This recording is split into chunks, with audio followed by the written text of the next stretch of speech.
ମୁଁ ମାନସୀ ମୋ ସ୍ୱାଗତ ଜଣାଉଛି ମୋ ୟୁଟ୍ୟୁବ୍ ଚ୍ୟାନେଲ୍ ମୋ ଘର ରନ୍ଧାକୁ। ଆଜି ମୁଁ ଆପଣମାନଙ୍କ ସାଙ୍ଗରେ ସେୟାର କରିବି ପଣସ ଡାଲମା। ସେଥିପାଇଁ ମୁଁ ଗୋଟେ ମିଡ଼ିୟମ୍ ସାଇଜ୍ର ପଣସ ନେଇଯାଇଛି। ପଣସକୁ ତାକୁ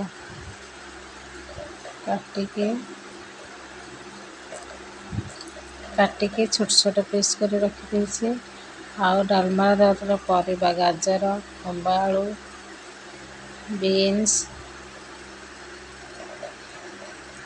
କଖାରୁ, ଆଳୁ, ବାଇଗଣ ଏସବୁ ଗୋଟେ ଡେକ୍ଚିରେ, ମୁଁ ଏଠି ପ୍ରେସର୍ କୁକର୍ ୟୁଜ୍ କରିନାହିଁ, ମୁଁ ଏଠି ହାଣ୍ଡି ୟୁଜ୍ କରିଛି ଛୋଟ ଡେକ୍ଚିଟିଏ। ସେଥିରେ ସବୁ ପରିବାକୁ ଆଗେ ପରିବା ସବୁ ପକାଇ ଦେଇଛି। ଡାଲିକି ଧୋଇକି ରଖିଥିଲି, ଡାଲିକି ପକାଇ ଦେଇଛି।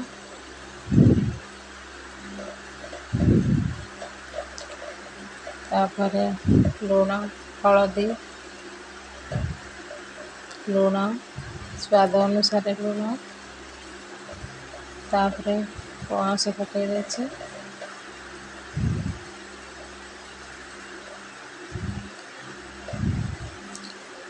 ପଣସ ପକାଇ ଦେଇକି ତାପରେ କିଛି ସମୟ ପାଇଁ ଟିକେ ଘୋଡ଼େଇ ଦେବା।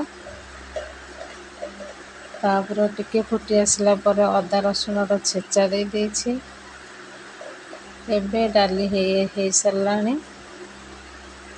ଡାଲି ଭଲସେ ସିଝି ଯାଇଛି। ତାପରେ ଏବେ ଡାଲମା ଭଲସେ ଫୁଟି ଆସିଲାଣି, ଡାଲମା ବି ହେଇସାରିଲାଣି। ଏବେ ଆକୁ ଛିଙ୍କ ଦେବା। ସେଥିପାଇଁ ମୁଁ କିଛି ଡାଲଟା ଘିଅ ୟୁଜ୍ କରୁଛି ଏଠି। ଆଉ ଫୁଟାଇବା ପାଇଁ 2ଟି ଲଙ୍କା ନେଇଛି। ତାପରେ ଜିରା ସୋରିଷ ଫୁଟଣ ଦେଇଛି। ତାପରେ ଭୃଷଙ୍ଗ ପତ୍ର ଆଡ଼୍ କରିଛି। ଭୃଷଙ୍ଗ ପତ୍ରଟା ଡାଲମା ଦେଲେ ତା ଟେଷ୍ଟ ଟିକେ ବହୁତ ଭଲ ଲାଗେ। ତାପରେ ଡାଲମାକୁ ବଘାରି ସାରିଲା ପରେ ସେଥିରେ ଟିକେ ଆଡ଼୍ କରିଛି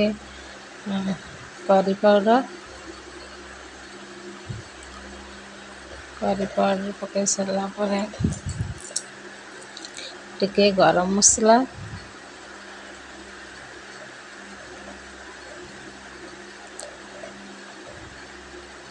ତାପରେ ଶେଷରେ ଦେବା ଜିରା ଲଙ୍କା ଗୁଣ୍ଡ ଦେଇକି ଘାଣ୍ଟି ଦେବା। ଏବେ ସମ୍ପୂର୍ଣ୍ଣ ରୂପେ ପ୍ରସ୍ତୁତ ହୋଇଗଲା ପଣସ ଡାଲମା। ଆପଣମାନଙ୍କୁ ଯଦି ମୋ ଭିଡ଼ିଓଟି ପସନ୍ଦ ଆସିଥାଏ ତାହେଲେ ଲାଇକ୍ କରିବେ, କମେଣ୍ଟ କରିବେ ଓ ସବସ୍କ୍ରାଇବ୍ କରିବାକୁ ଜମା ବି ଭୁଲିବେନି। ମୋ ଭିଡ଼ିଓ ଦେଖିଥିବାରୁ ଆପଣମାନଙ୍କୁ ବହୁତ ବହୁତ ଧନ୍ୟବାଦ। ଜୟ ଜଗନ୍ନାଥ।